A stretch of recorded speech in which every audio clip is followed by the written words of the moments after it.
So the goal of this talk is to present, to present BioMAJ. So BioMAJ is a workflow engine to manage biological data management. So what does it mean? Since when we want to fetch some data from a remote website, for example, on CBI, etc., and to be in sync with those remote servers to get up-to-date releases. But that's not all. The idea also is to be able to manage transformation of those data. So, for example, creating a blast index on the downloaded data and provide to your end users, so it can be on your local PC or in a core facility, to provide all those raw data and transform data.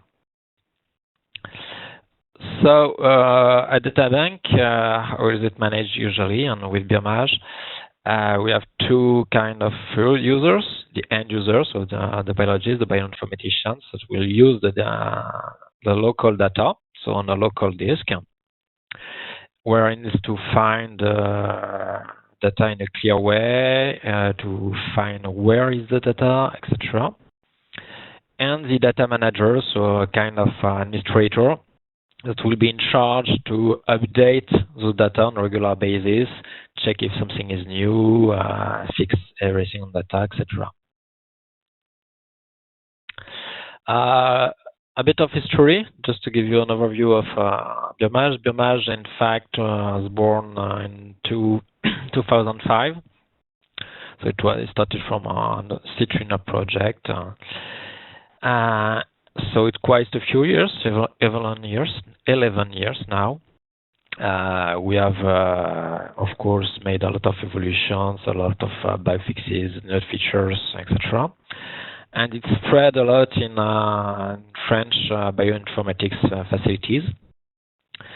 And after that, we spread worldwide as an open source project. Anyone can download it and use it freely with no license, no restriction, etc.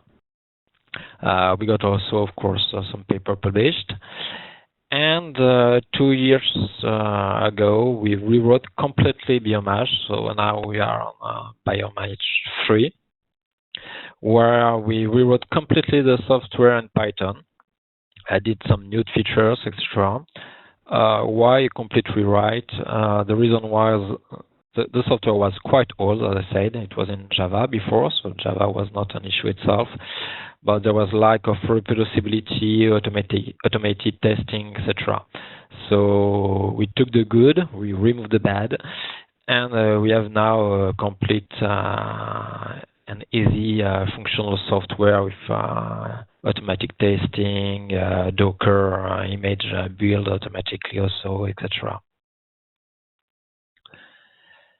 So, what is it? As I said, BioMAJ is open source, so it's available on GitHub, in fact, and so you can take the source and install it on any Linux computer or server. It does not work on Windows. It will be in charge to first check remote data, so as I said, on this NCBI, for example, on FTP site or HTTP site. Then, if the data is new or more recent, it will download the data, of course, and then the last step is to apply some transformation. Behind this, we have a community where we try to share the processing scripts, as well as the bank properties. I will show some examples and explain this later on. But the idea is that as a community, we put back what we create, what we use in the different labs, so that it is usable by other users. And the main feature, let's say, on how BioMAJ works, it is a workflow. So the workflow will manage the whole update cycle, and it will also manage errors. So if an error occurs during the update, we'll stop at the update and it will restart where it failed on the next update cycle.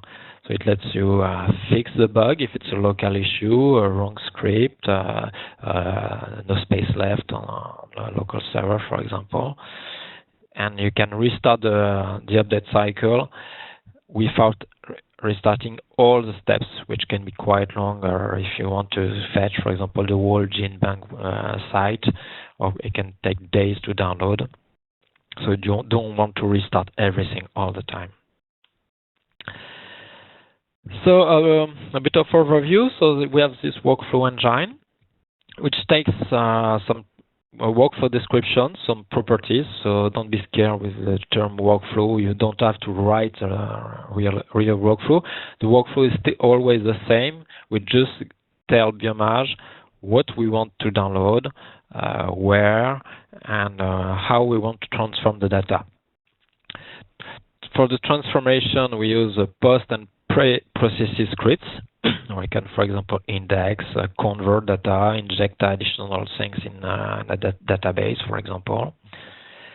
And to download data, we can use several protocols with FTP, HTTP, SCP, or we can even use local data if we have our own database, for example. And everything is put in a data warehouse. Data warehouse is simply a local directory where we will put the downloaded and transformed data in a specific way. And we have also an optional web interface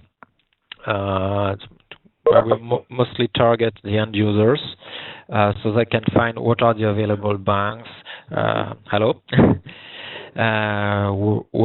the data is available, etc. What kind of formats we can find in this bank, for example. And it's also available with a REST interface, so that it can be integrated with other tools. So here's the workflow. We have 5 stages. There's the initialization. So we just check everything is okay on the local server. The pre-process is before downloading the remote data. Do we want to prepare a remote database, for a local database, for example, or if we want to make additional scripts, do we want to check the local disk, for example, this kind of stuff. Then the sync step is check remote data. Is it new or not? And if it's new, download the data. Post-process step is executing one or several scripts where we will index, apply transformation on the downloaded data. And deployment is how we will manage the releases of the banks. We'll see that we can have at the same time several releases for the same bank.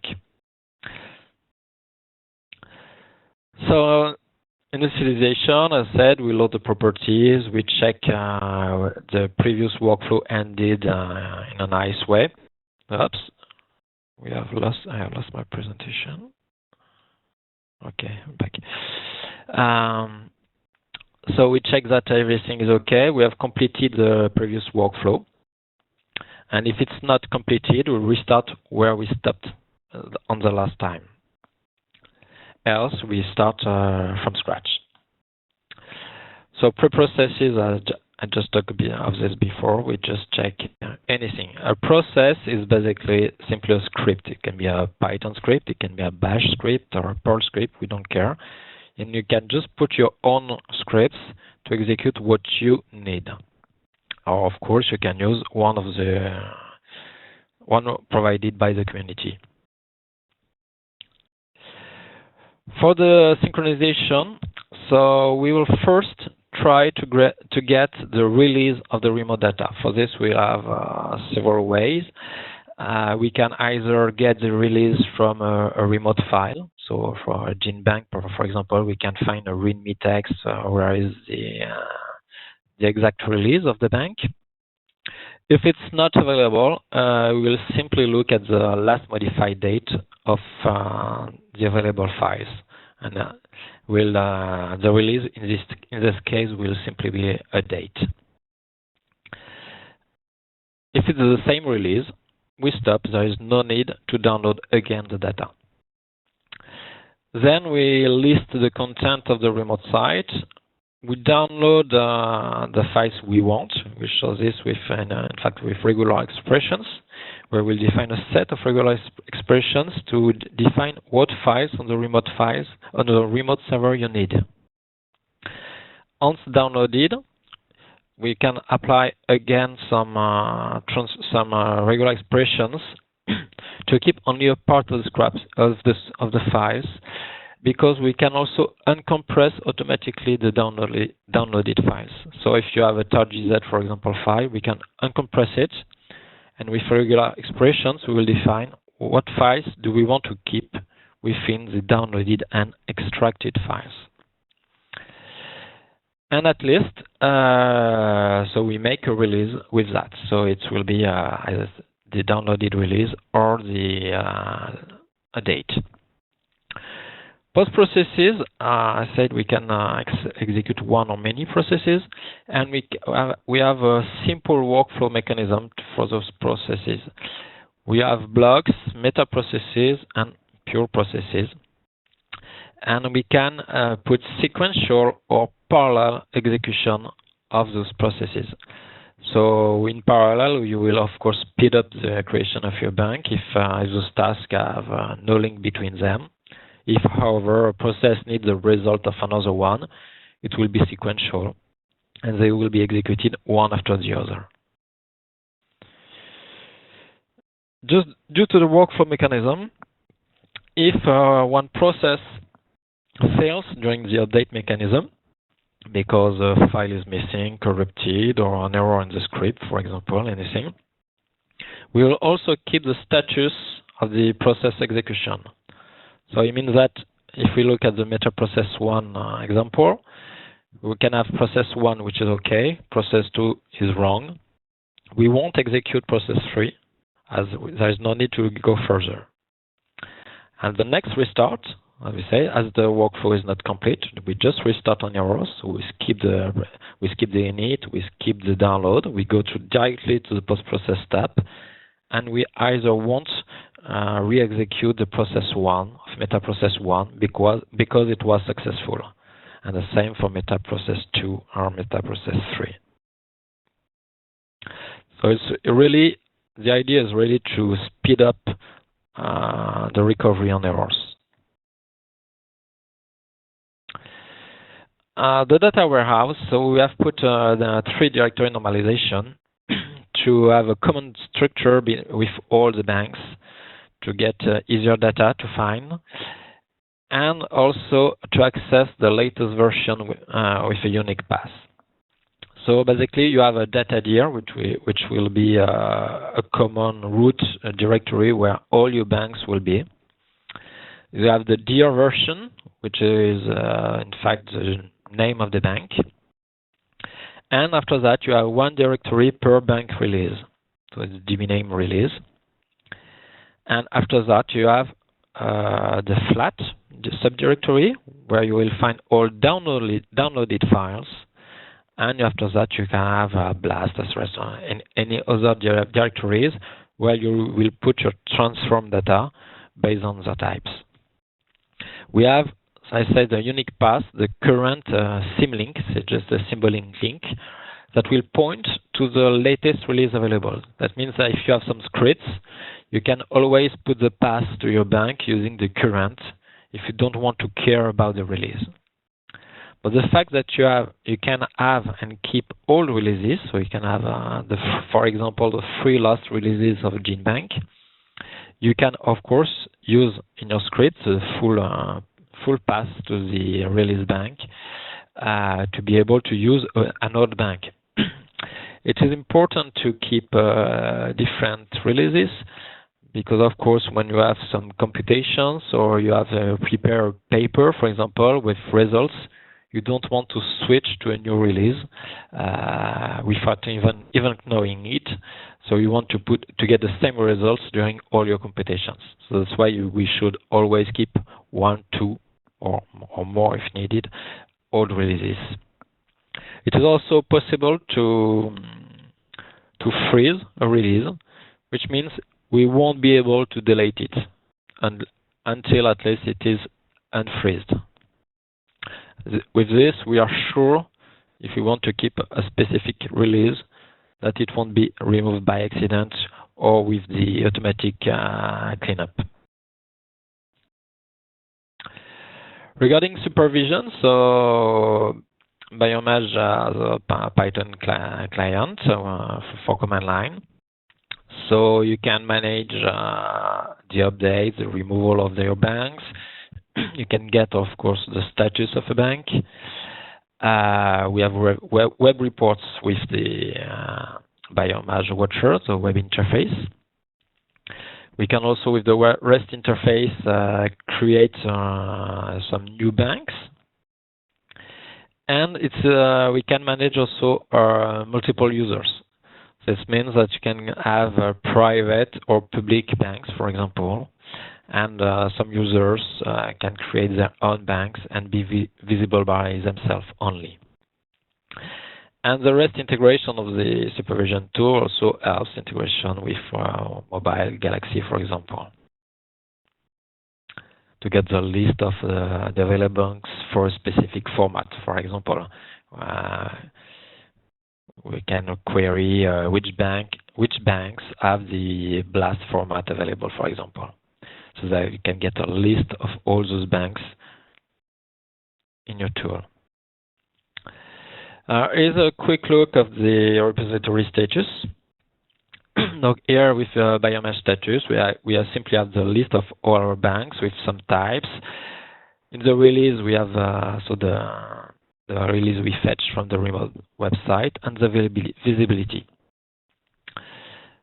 Of course, we can have also the status of a specific bank, so --status --bank name of the bank. I can see on the first array some global general information and what is the latest release available, so the published release. We always have only one published release. It is the one which maps to the current symlink. With that, we have also, however, different releases. So here we can find the 212 and 213 with the directory to these banks and the session, when did we execute this update. With each session, we also have some log files. If you have an error or if something looks strange, you can always access the log file of this session to see what happened during the download, the output of the process execution, etc., for easier debug. Here is the web interface. So it's kind of the same thing. We have the list of the banks. We can have some statistics. So it's a general view for all banks. You have also a search input, because all banks can be optionally indexed with Elasticsearch. So it means that we can search for specific text in the bank description, etc., to help you filter them. The details for per bank, for the NR bank, for example, here we can see the owner, so his root in this case. We have set it as a proteic bank. We can see the release and a remote release. You see the difference. Remote release is a release we got from the remote website, and release is the local release. We have a difference because, for a reason or another, we want to rebuild the bank. For example, we change some scripts for transformation. So in this case, we will have the same release, but with a postfix --1, for example, --2, etc. So it's we can have different local releases for the same remote release. So we have the location, is it published, the different formats. So here we see we have some FASTA and BLAST. The BLAST because we put some BLAST index post-process. So what is the value added for this? So we have a centralized local database. So you will have all your banks in the same directory structure. Stable versions. So you will have always the latest one, up to date, and you can keep older ones available for your computations. The update occurs only when it is needed. So with a current task, for example, you will schedule every week, every month, depending on an update, but it will be updated only if it changed on the remote site. You can also manage multiple versions, so you can work on an old version while another one is using the latest one. It's fully transparent for the user, so it's quite easy to see where is the bank, or what's in the bank, etc. Post-processes provide so one bank in many formats.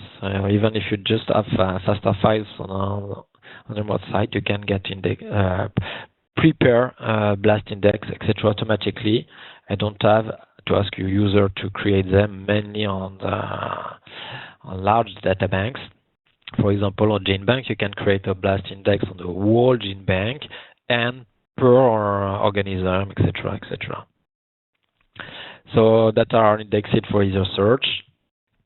And the workflow, the main strength of this tool, to be able to restart only when an error occurred. But the deployment cost, as I said, quality is free. So implementing BioMAJ is free and no euro, no time. It will save time, in fact, with BioMAJ. What you need first is, of course, to spend some time at installation and configuration. The initial setup takes time, just like for any software. But once it's on production, don't have to worry about anything. And when a bank fails, you get a notification by email. You know immediately what's wrong. You can just check if it was an error with the remote website not available or something wrong on your local storage. Fix it and just re-execute, and we get new notification and just can easily check the status of your new banks.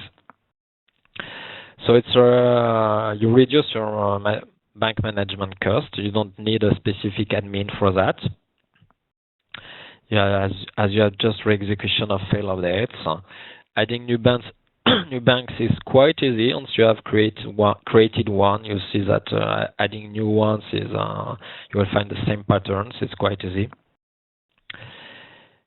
and you don't lose time getting new banks or using wrong version, etc.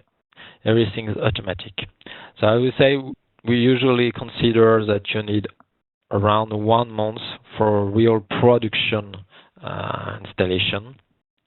For development or testing, it's installation itself is just a matter of minutes. After it's more understanding, preparing everything, understanding what are the different options available, etc.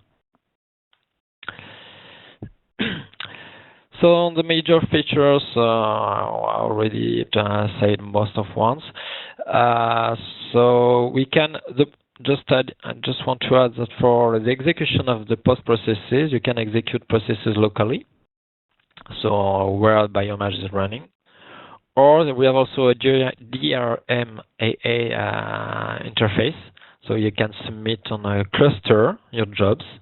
So you will be able to use larger resources with more CPU, RAM, etc., and more jobs in parallel. Or you can also execute a process in a Docker container.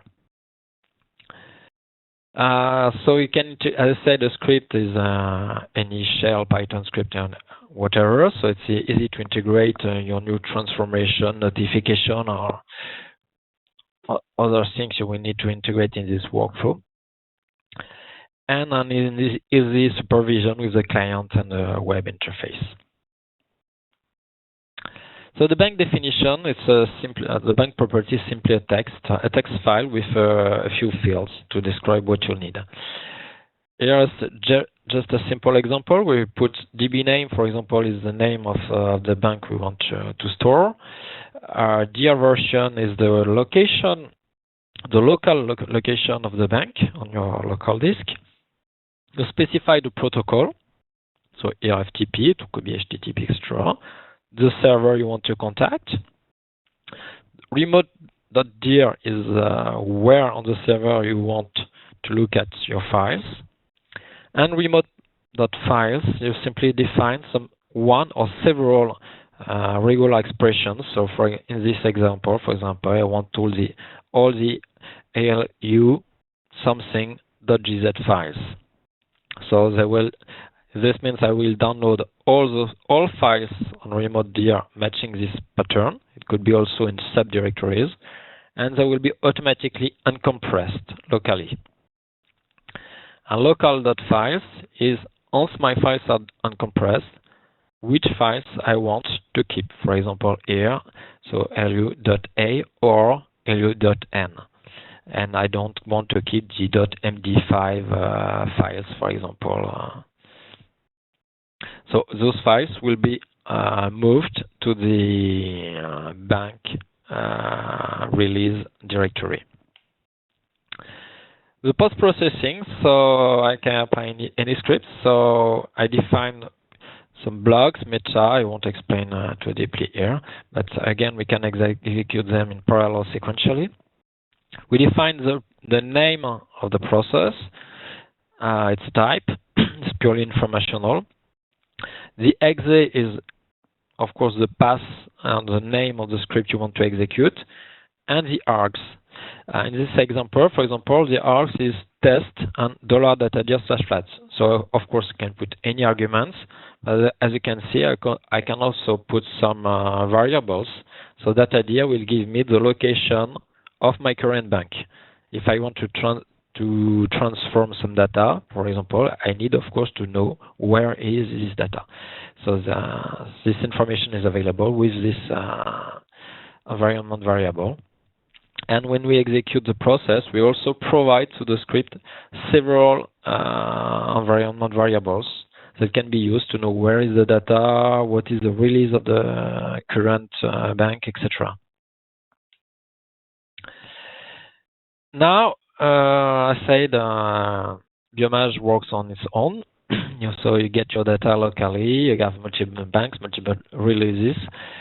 But we have also wanted to integrate it with Galaxy to get an up-to-date and automatic list of datasets. So we talk about reference data in Galaxy, if you know it. So you can get some builds, some indexes, etc., some FASTA files, and you have to describe them manually in Galaxy. So it's quite difficult to update it on a regular interval with different releases, with new files or file naming changes, etc. So you can manage it from the admin interface, but you need some permissions, and you have to regenerate your indexes manually. You have to import everything. So lots of manual intervention, so quite error-prone. So integrated the Galaxy with BioMAJ simply with post-process. In fact, as I told you, post-processes are executed at the end of the download. You have all the information about the available data. So we just created a post-process that dialogues with the Galaxy REST API and will inform Galaxy of what is the new file available for which release. And when we remove also a bank, we remove those datasets from Galaxy. So you will have always an up-to-date information in Galaxy, and you have no duplication of the data because it will refer to the data located in the BioMAJ directory. It is scheduled automatically, and the reliability, I say, you don't have dead entries as it's always in sync with the BioMAJ process.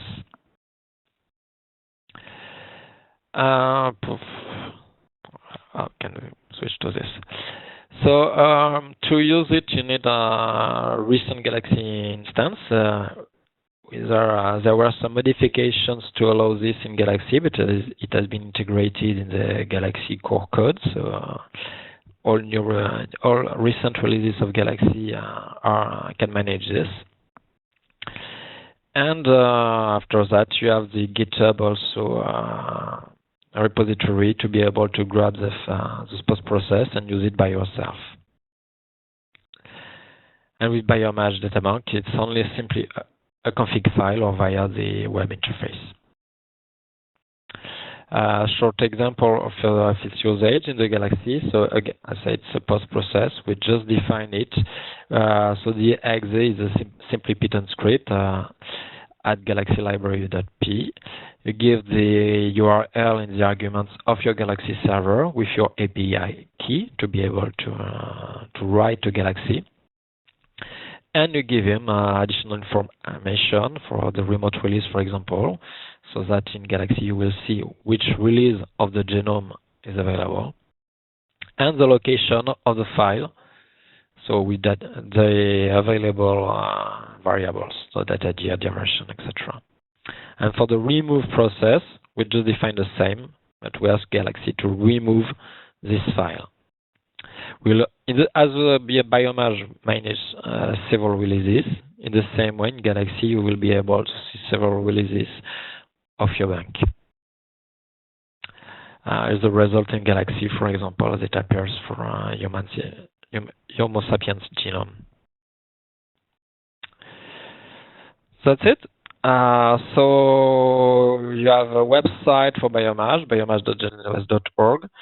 It's also available on Git, all the code and wiki documentation about installation, how to create a process, how to create a new bank, etc., or to submit issues. So github.com genwest/BioMAJ. We also have, you can see this on the website, a Google group. We are very active. We are still putting new features. We are still in active development. So we are trying to get in touch with the community to fix quickly the bugs. So do not hesitate to contact us if you have issues with the installation, you don't understand some concepts, etc. Thank you.